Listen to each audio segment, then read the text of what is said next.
Rasulullah itu mengeluarkan zakat fitrah so'an min tamrin atau so'an min akidin.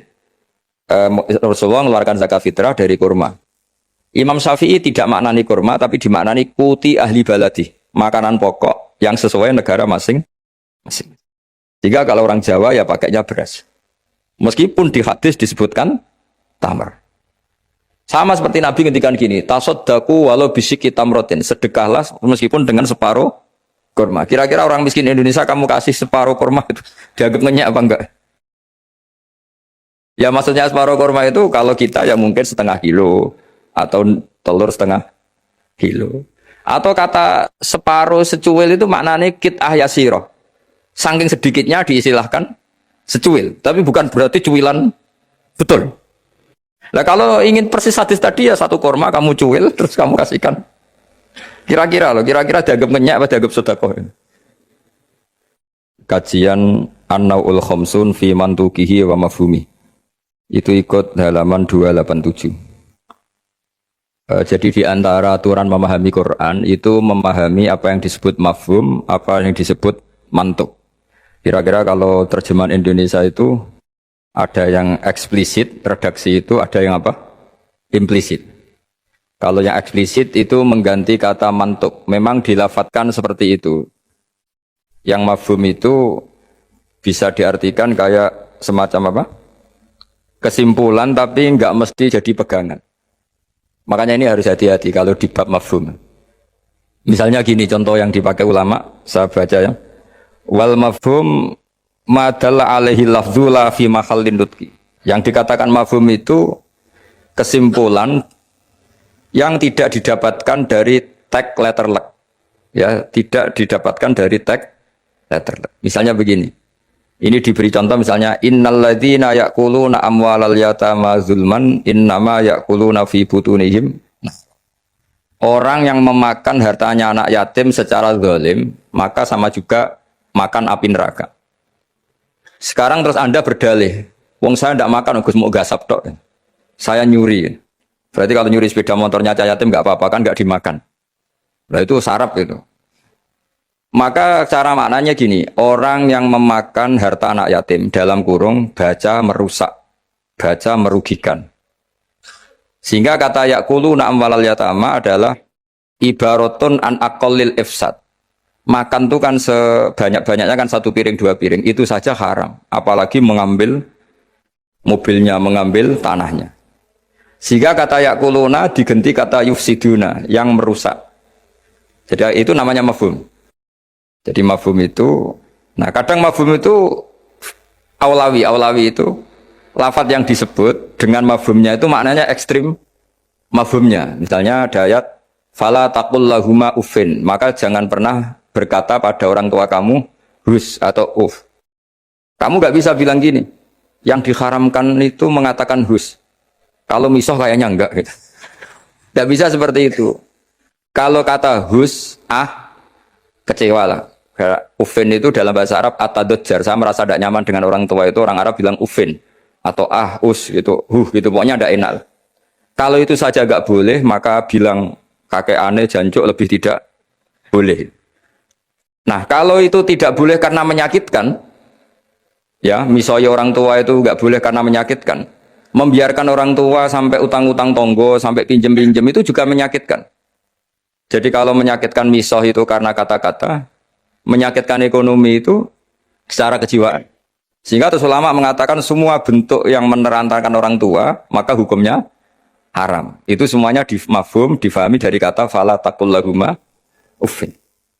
Begitu seterusnya. Dan itu oleh ulama dibabkan bab mafhum dan mantuk. Ya saya baca ya beberapa teks aslinya. Fa in kana aula yusamma fahwal khitab kadila latifala taqullahuma uffin ala tahrimid durbi li annahu asyaddu wa in kana musawiyan sumyalah nal khitab ay maknahu kadila lati alladziina yaquluna amwalal yatama zulman ala tahrimil ikhraq. Kalau haram makan anak yatim secara zalim haram, maka membakar harta anak yatim juga haram li annahu musawin lil aqli fil itlaf, karena sama-sama merusak. Memakan harta anak yatim yang merusak harta itu, mencuri juga sama, membakar juga sama, menggasap juga sama. Nah pertanyaannya adalah Hal dilalatu dzalika qiyasiyatun aw lafdhiyatun majaziyatun aw haqiqiyatun. Lalu lafat bisa dimaknani sejauh itu dilalahnya lafziyah, apa hukmiyah, apa qiyasiyah. Misalnya gini ya, ini mungkin mudah difahami ya. Saya misalnya punya satpam atau punya pembantu atau punya candalem, kalau dalam bahasa pesantren itu 3 misalnya.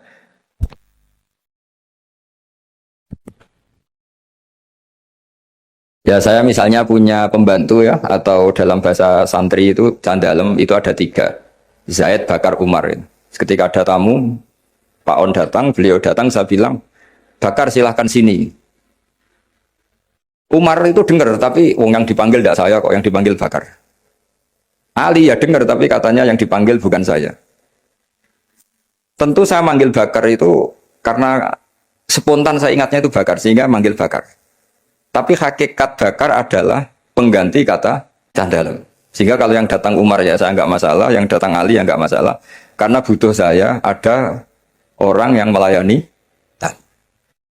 Sehingga lafaz yang disebut pun tidak jaminan hadzal lafdzu bi'aini.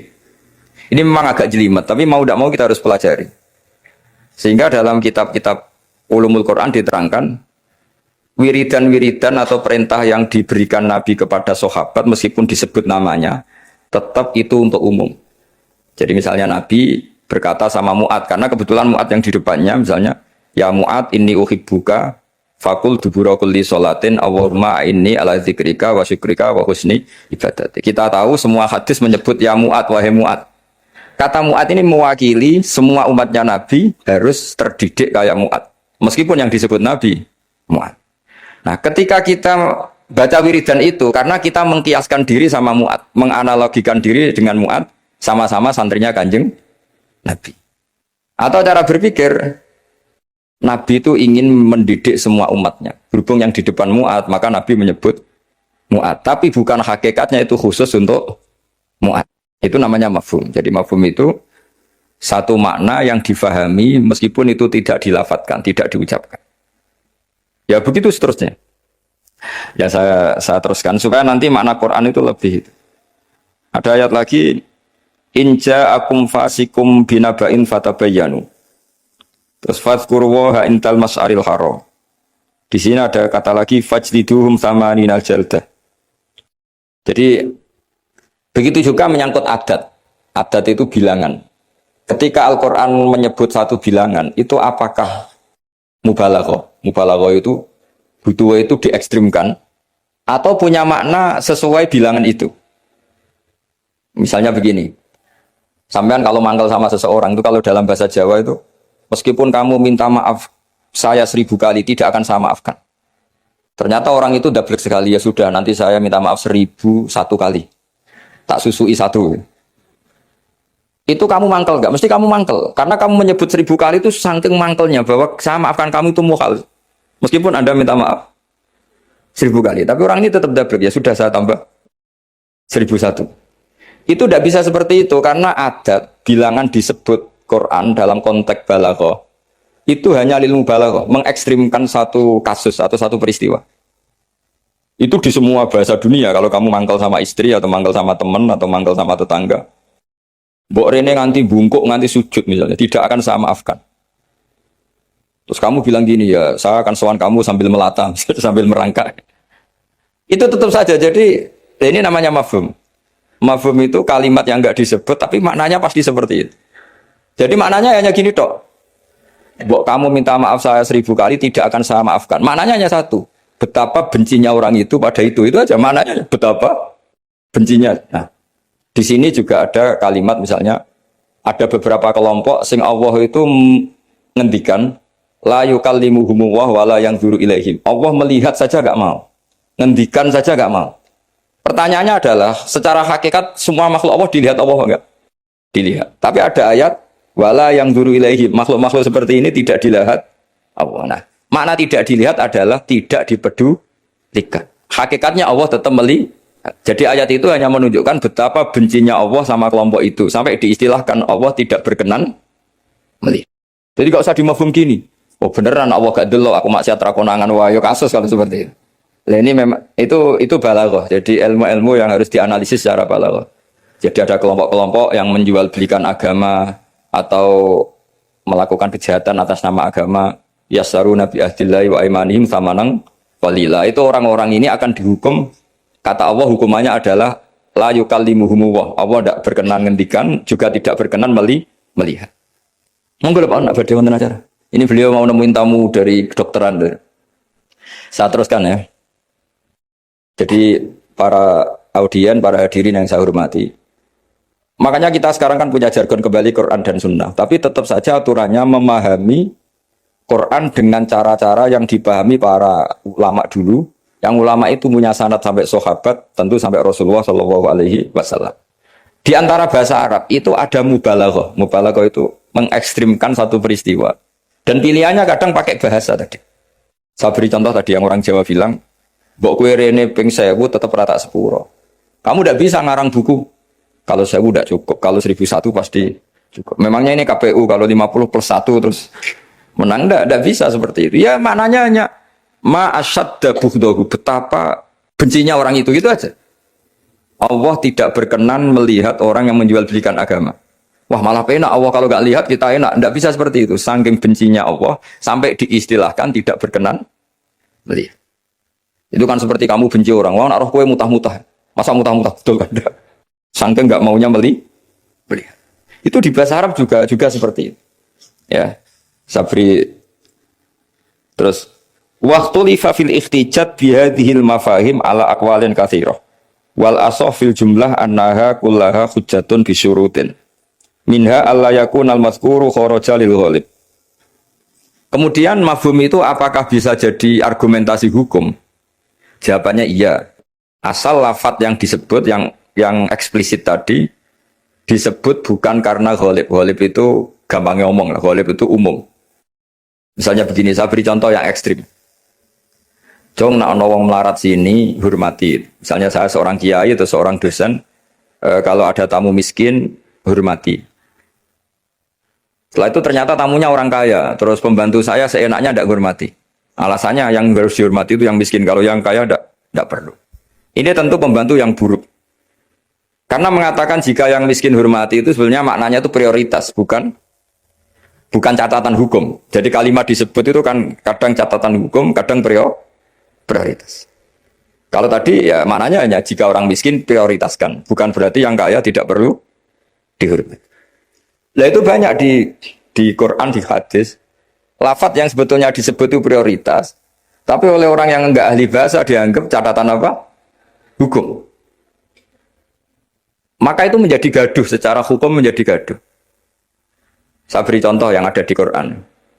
Kalian tuh haram menikahi anak tiri itu anaknya istri, yang serumah dengan kamu. Yang serumah dengan kamu itu bukan catatan hukum. Ya jadi begini ya, misalnya saya beri porsi hukum fikih ya. Yang diharamkan dalam Islam itu kan 3.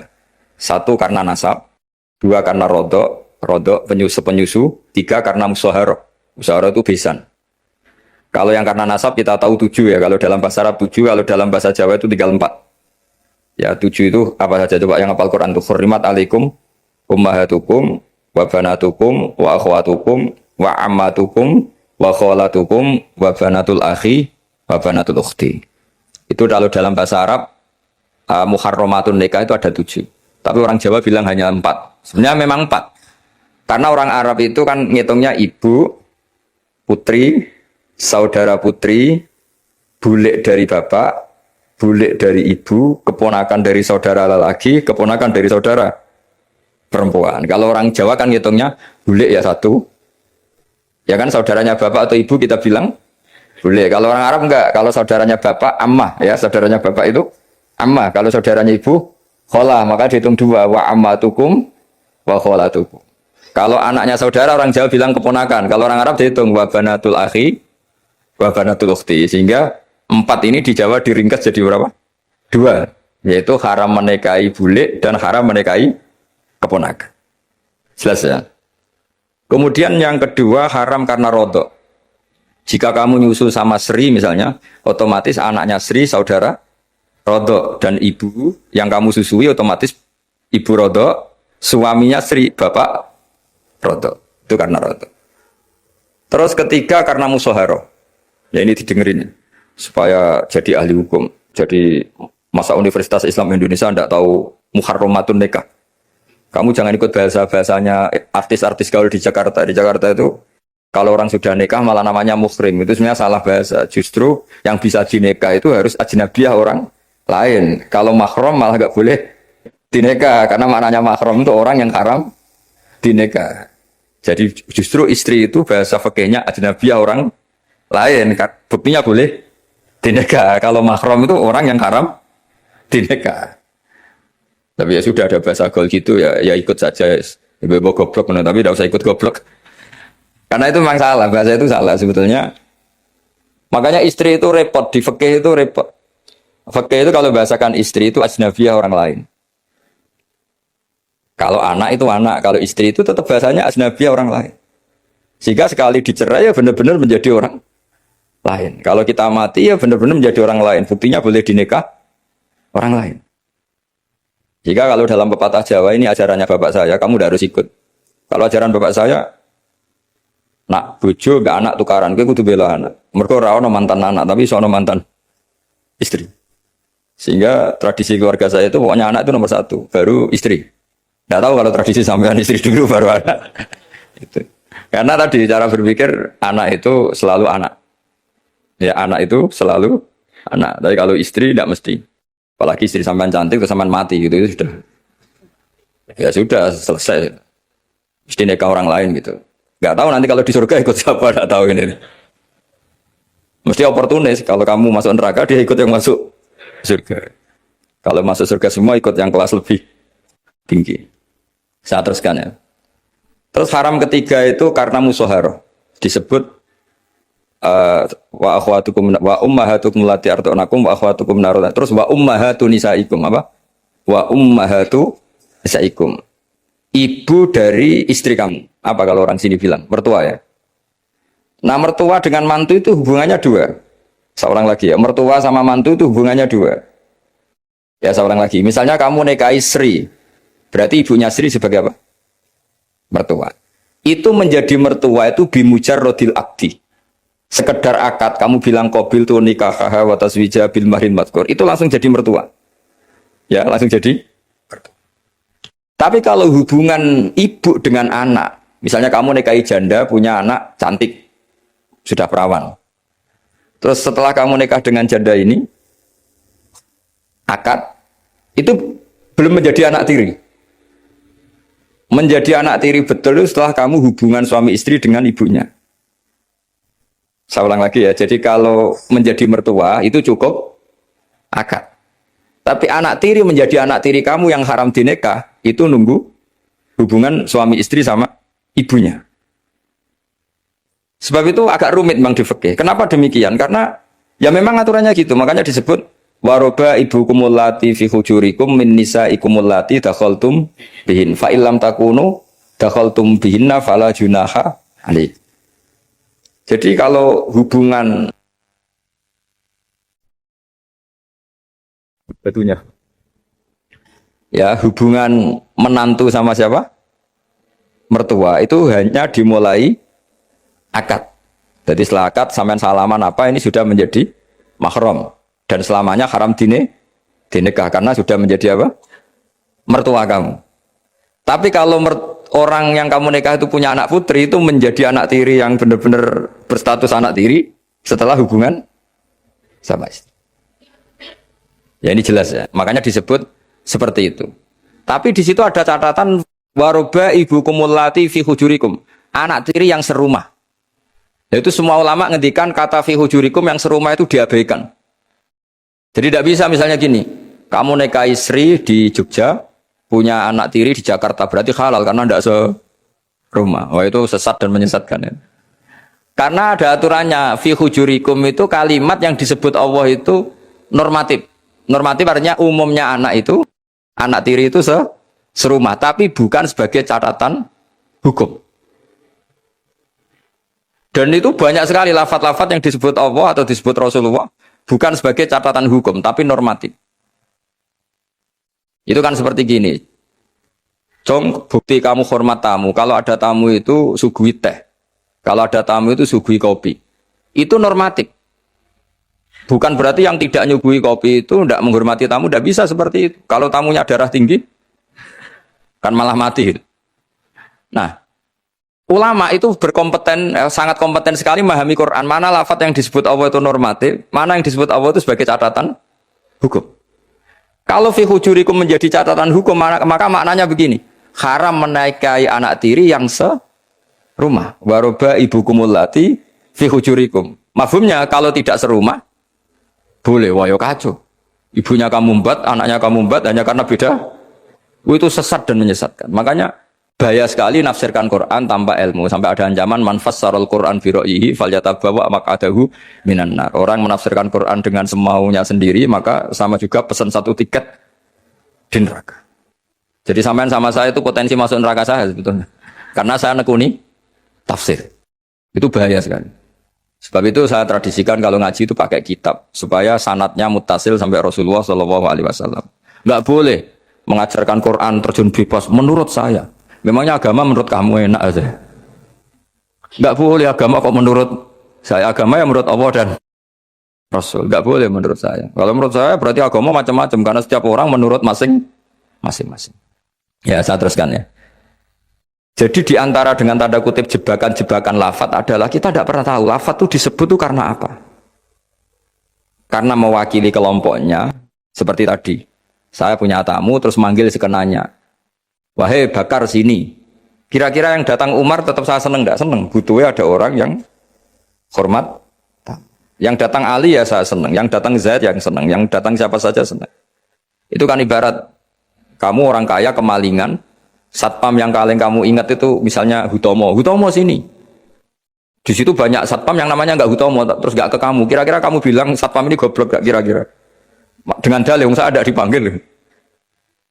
Karena makna menyebut kalimat tadi sekenanya. Nyebut Hutomo itu mewakili semua security. Cuma kebetulan yang kamu ingat Hutomo. Itu memang agak jelimet ulumul Quran, tapi masuk akal. Semuanya setelah dijelaskan masuk akal. Ketika yang datang siapa saja kamu tetap matur nuwun karena ada yang menolak. Nah, lafaz di Quran ya seperti itu. Kadang lafaz itu pengganti sejenis. Nama pengganti misalnya yang masyhur dalam mazhab kita. Rasulullah itu mengeluarkan zakat fitrah so'an min tamrin atau so'an min akidin. Rasulullah mengeluarkan zakat fitrah dari kurma. Imam Syafi'i tidak maknani kurma tapi dimaknani kuti ahli baladi, makanan pokok yang sesuai negara masing-masing. Sehingga kalau orang Jawa ya pakainya beras. Meskipun di hadis disebutkan tamar. Sama seperti Nabi ngendikan gini, tasaddaku walau bisyikki tamrotin, sedekahlah meskipun dengan separuh kurma. Kira-kira orang miskin Indonesia kamu kasih separuh kurma itu dianggap ngenyak apa enggak? Ya maksudnya separuh kurma itu kalau kita ya mungkin setengah kilo atau telur setengah kilo. Atau kata separuh secuil itu maknanya kit'ah yasiroh. Saking sedikitnya diistilahkan secuil. Tapi bukan berarti cuilan betul. Nah kalau ingin persis hadis tadi ya satu korma kamu cuil terus kamu kasihkan. Kira-kira dianggap ngenyak apa dianggap sedekah. Nah sama misalnya Rasulullah ngendikan. Semoga Allah memberi berkah orang yang ketika 10 Muharram mengusap anak yatim. Itu yang penting usapnya apa sedekahnya. Terus kamu orang yatim kamu kumpulkan, kamu usap semua kepalanya. Itu kira-kira itu dianggap apa coba? Wis medit di dalil kan. Nak nuruti teks hadis itu ya memang ngusap kepala. Tapi semua sepakat maknanya ngusap itu ibaratun anis syafaqah. Bentuk kasih sayang. Dan kasih sayang itu paling praktis ya ngasih uang atau ngasih sesuatu yang manfaat untuk anak yatim itu. Dan nak ngusap tok. Celuk waduh-waduh dibeli ana parade ngusap anak yatim. Nah itu ya termasuk di ulumul Quran diikutkan bab mafhum dan mantuk. Jadi memang susah. Jadi ahli Quran itu susah. Oh ini ya jadi menjadi ahli Quran itu harus seperti ini memang. Makanya sampai ditulis kitab setebal ini dipakai di seluruh dunia termasuk di Al-Azhar di Palestina di mana-mana. Itu ini kita ngaji baru berapa pertemuan aja sampai sudah pusing. Kalau sampai selesai malah tambah pusing. Tapi bagus, barokahnya pusing itu tidak gegabah. Tidak gegabah mikir. Karena kalimat itu mesti ada batas. Makanya ada kaidah di semua ulama. Menurut semua ulama. Ada kaidah begini. Fasudur awsa'u minal kutub. Wal ma'ani awsa'u minal ibarat. Dada ini lebih luas ketimbang yang dicatat. Dan makna itu lebih luas ketimbang redaksi. Karena kalau dalam disiplin ilmu usul fikih itu tak beri bocorannya. Begini, kalau sampean mendefinisikan kata-kata gimana? Gak umumnya orang kampus. Kata-kata adalah apa kata-kata itu? Kalau dalam ilmu usul fikih begini. Kata-kata adalah pilihan untuk mengekspresikan kehendak hati. Dan karena kehendak hati itu banyak dan tidak terukur, maka kata-kata ini hanya mewakili sebagiannya. Dari awal sudah disebut mewakili sebagian. Misalnya begini, ketika Rasulullah mewajibkan zakat padi misalnya atau zakat gandum. Pikirannya Imam Syafi'i itu mewakili kata kut. Yang wajib zakat itu makanan pokok. Sehingga Imam Syafi'i hanya mewajibkan yang dizakati itu hanya padi, gandum, jagung, kacang. Pokoknya yang bisa jadi makanan pokok. Kira-kira Imam Syafi'i itu tidak mewajibkan zakatnya kangkung, melon, mangga gitu. Karena tidak makanan pokok. Tapi dalam mazhab lain enggak, ketika Rasulullah mewajibkan menzakatkan padi, itu maknanya itu matum bituhul ardu, apa saja yang tumbuh dari bumi. Sehingga kelompok ini termasuk Yusuf Qaradawi mewajibkan zakat melon, mangga, pokoknya semua buah-buahan, semua tanaman wajib zakat. Karena ketika Anda mengatakan begini misalnya, "Jong nak ono tamu kai pelem." Kalau ada tamu, tetangga-tetangga atau tamu kasih mangga. Sementara di rumah kamu itu ada mangga, ada melon, ada semangka. Maksud kamu itu didik anak supaya derma dengan memberi apa saja. Kebetulan yang kamu ingat melafadzkan mangga. Apa harus mangga? Enggak, itu harus sampean tak polling. Milih mana aja. Ya saya punya anak. Yang di rumah saya itu ada mangga, ada semangka, ada melon. Terus saya bilang ke anak saya, "Nak, tetangga itu ke tetangga kasih mangga." Kata mangga itu bisa diganti melon apa enggak? Bisa, karena semangat saya adalah mendidik anak saya itu dermawan. Peduli sama tetangga. Kebetulan yang ingat mangga. Sudah, ini tetangga ya. Lalu tetangga itu maknanya tetangga apa manusia? Sehingga pas itu ada tamu tapi tidak tetangga, gak usah kei kan gak tonggo. Nah, makanya ini kan jadi PR. Berarti kalimat tadi, "Cong nak ono tonggo," utawa "Cong kalau ada tetangga kasih mangga." Sebetulnya kalimat itu bisa diganti, "Cong sementing ulomo." Kata tonggo ora penting, mangga juga gak penting. Maka yang dikatakan kata-kata lafat adalah mawudi abi iza iha al-lafdu. Jadi yang dikatakan lafat adalah gelombang keinginan dari seseorang yang bergejolak di hati, kemudian diungkapkan. Tentu kalimat ini tidak cukup untuk menampung sekian keinginan. Akhirnya yang dilafatkan atau yang diucapkan hanya beberapa. Orang soleh tentu bergelora di hatinya ingin mendidik anaknya itu dermawan, peduli, sopan, tahu sosi. Ya, terus kan nggak mungkin kita pidato gitu ke anak kita. Akhirnya yang ngomong, "Cok, nak ono tonggo kei mangga, nak ono tonggo kei duit, nak ono tonggo kei beras." Bareng mboke kelaparan, gak dikei apa-apa. Ini kan gak tetangga. Oh ya sarap. Mestinya cara sono tamu ya dibaro. Ini kan gak tetangga, gak masuk definisi tetangga. Maka memahami Quran itu susahnya di situ. Apakah lafadz itu disebut tag, maksudnya kalau dalam bahasa kampus? Apakah tag disebut itu untuk catatan hukum? Apa untuk tadi? Mafhum tadi, apa ibaratun an kada? Ibaratun ekspresi dari itu. Ya seperti gini, misalnya kamu marah sama istri kamu. Dosa kowe nganggo HP ku. Terus istri kamu malah nganggo ATM. Wah, HP ora oleh malah nganggo ATM. Sebetulnya melarang pakai HP itu saking mangkelnya gitu saja. Kalau HP saja dilarang, apalagi pakai Alphard kamu. Tapi istri kamu enggak, saking gobloknya, bahwa saking yang kamu larang kan HP, kan saya pakai Alphard. Wah, ya kacau kalau seperti itu. Maka sebuah tag atau lafadz kalau dalam bahasa Arab itu maknanya apa ya? Ya sudah seperti tadi. Saya berkali-kali nyontohkan yang awam ya. Ada seorang dikandani cong jogeman nabok ibu jumu. Nabok itu memukul pakai tangan. Suatu saat istrinya lapor lagi, "Pak Kiai sekarang nggak pakai tangan tapi nyaduk." Nah ketika santrinya di kemarin, "Kenapa kamu masih nyaduk istri kamu?" Kan Pak Yai larang hanya nabok, kan pakai tangan, ini pakai kaki. Kan beda. Ya itu kan keliru sekali, karena maknanya jangan nabok, itu pengganti dari kata jangan menyakiti, maka meludahi ya haram, nyaduk ya haram, menerantakan juga. Tapi lisan kan nggak mungkin bisa ngungkap sekaligus apa yang kita ingin. Akhirnya lisan melafatkan sesuatu yang hanya mewakili sekian. Makanya disebut fal ma'ani awsa'u minal ibarat. Makna itu lebih luas ketimbang redaksi. Coba misalnya zaman Jenderal Sudirman, angkat senjata untuk ngusir Belanda. Terus pasukannya hanya ngangkat tok. Terus mesti Jenderal Sudirman, cek goblok kan. Kalau dimarahin kan sudah ngangkat. Terus ada Belanda yang mau nembak kita, usir Belanda. Belandanya tidak kamu tembak. Kenapa? Mintanya kan diusir. Perintahnya kan diusir, bukan ditembak. Kasus gak kira-kira ada pemahaman seperti itu? Tapi lafaz tuh nggak mewakili, kalimatnya angkat senjata, usir penjajah. Padahal maknanya apa coba? Jadi kan nggak terwakili oleh kalimat angkat senjata, usir penjajah. Barang penjajah yang menembak kamu diam saja. Gimana caranya nangkep terus mengusir? Kan nggak ada perintah menembak, usir. Itu kan kasus seperti itu.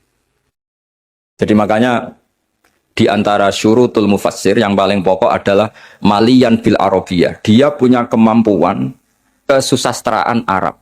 Karena nggak bisa seorang mufassir menafsiri Quran tanpa punya kemampuan balaghatul Arab.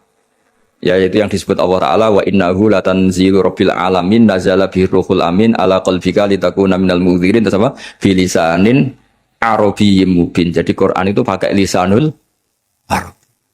Sehingga kalau dalam kitab-kitab besar diterangkan, ketika Rasulullah dikatakan begini oleh Allah, liyaghfira laka Allahu ma taqaddama min dzambika wa ma ta'akhkhara, itu bukan berarti Nabi pernah dosa, enggak, karena Nabi itu maksum. Maksum itu terjaga dari dosa. Tapi itu ekspresi mahabbah. Saya ulang lagi, itu ekspresi mahabbah. Misalnya saya senang sama seseorang, mesti kalau ketemu saya, sudah kamu tidak usah khawatir sama saya. Kesalahan-kesalahan kamu sudah saya maafkan. Sebetulnya itu hanya ekspresi mahabbah. Saking mahabbahnya sampai andekan salah itu dimaafkan. Bukan berarti menvonis kalau yang diomongin itu salah. Jadi itu ranah-ranah yang memang kita harus hati-hati.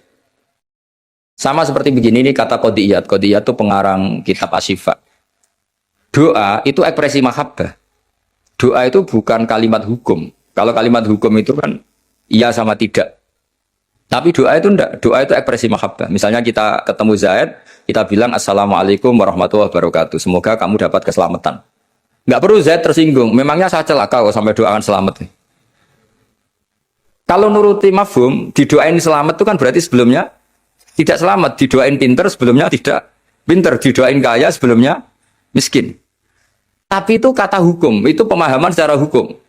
Iya dan tidak. Kalau pemahaman secara peradaban enggak gitu. Orang mendoakan itu bukti senang, ya sudah seperti itu. Ya semoga kamu sukses. Ketemu direktur ya kita bilang semoga kamu sukses. Terus direkturnya tersinggung. Ya sukses saya atau di bang kamu, saya sudah direktur. Ya ada seperti itu.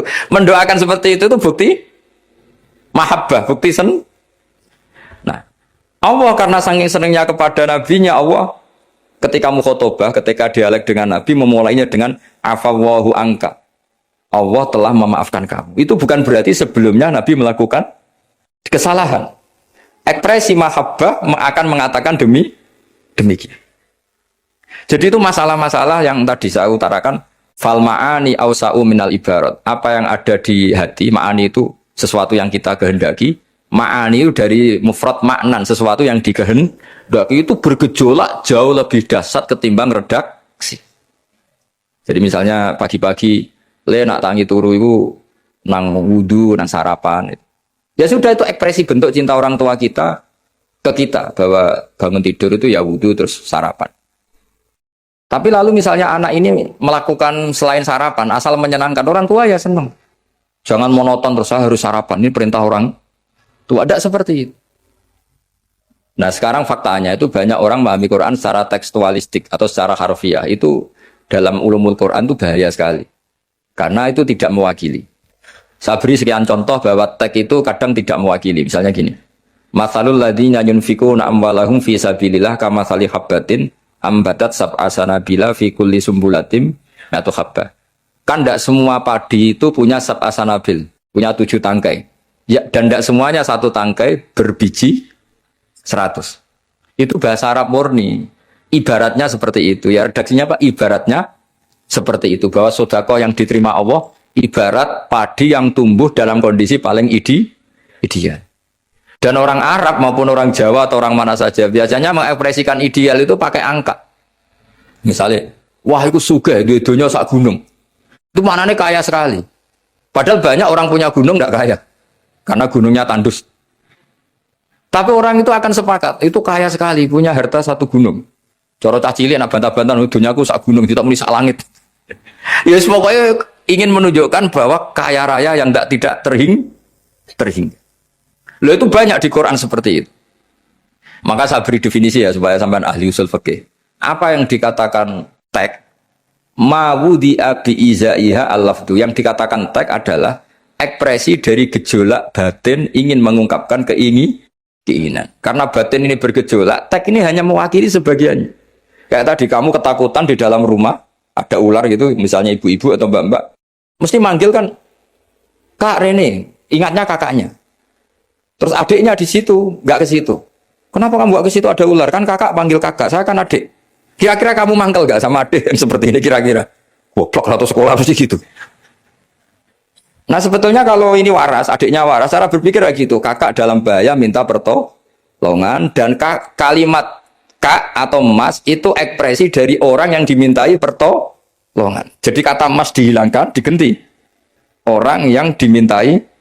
Sehingga kalau yang datang bapaknya ya seneng, pamannya ya seneng, adiknya ya seneng. Meskipun kalimatnya bilang mas atau kakak.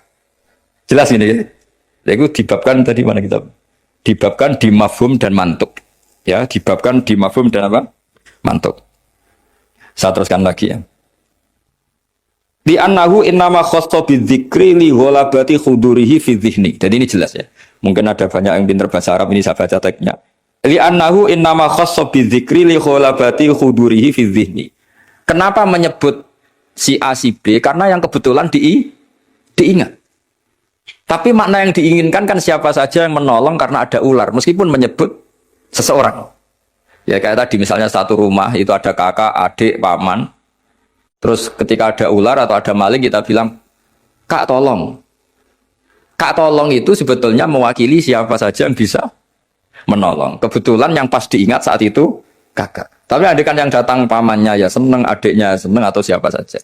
Jadi pertanyaannya adalah yang paling pokok dari itu adalah minta tolong, bukan kalimat kakak. Nah, yang kalimat kakak ini namanya apa? Disebut karena diingat, bukan disebut karena catatan hukum. Nah, itu ada ilmunya. Berapa kalimat yang disebut karena yang diingat atau sebagai catatan hukum. Kalau sebagai catatan hukum ya punya mafhum mukhalafah. Kalau tidak ya tidak.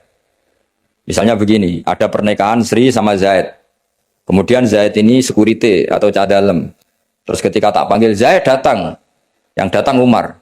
Kan sama-sama cadalem, tidak bisa kalau seperti itu harus Zaid karena mau akad nikah. Masa akad nikah diganti-ganti kan tidak bisa. Kan sama-sama cadalem ya tidak bisa. Lama-lama sampai maju kan sama-sama manusia ya tidak bisa kalau konteks seperti itu. Makanya lafaz disebut itu dilihat, disebutnya sebagai catatan hukum apa sebagai tadi yang sedang diingat. Ya jadi jelas ya. Jadi itu ada aturan-aturannya.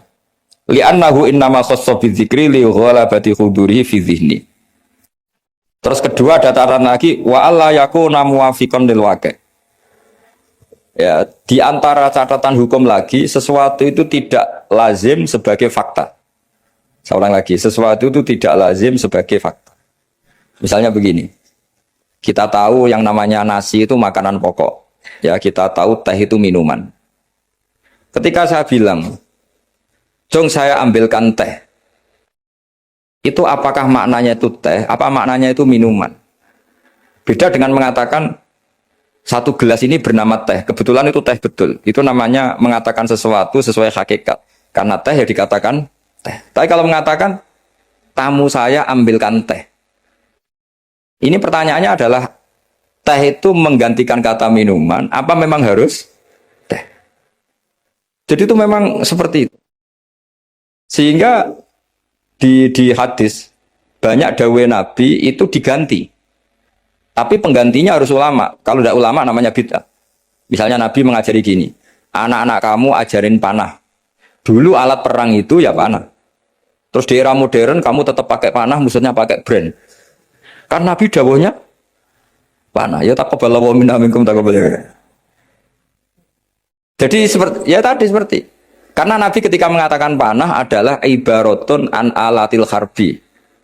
Implementasi dari alat perang yang zaman itu panah.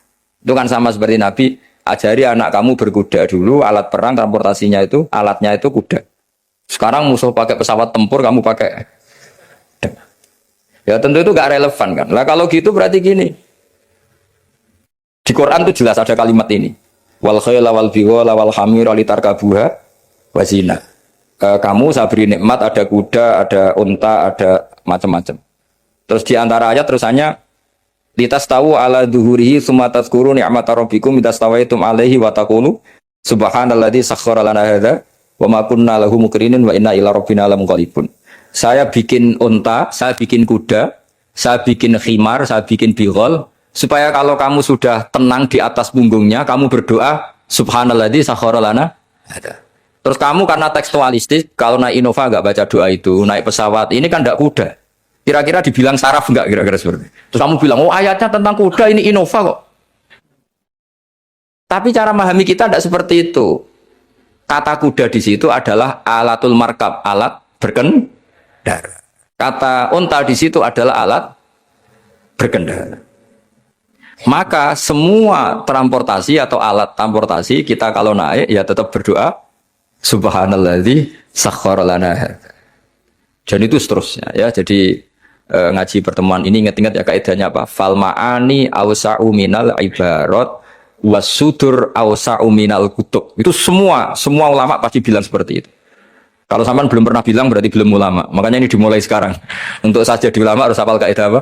Fal ma'ani awsa'u minal ibarat wasudur awsa'u minal kutub. Itu nanti kalau sampean sudah pinter itu pinter betul nanti. Bukan pinter-pinteran tapi pinter betul. Karena memang seperti itu.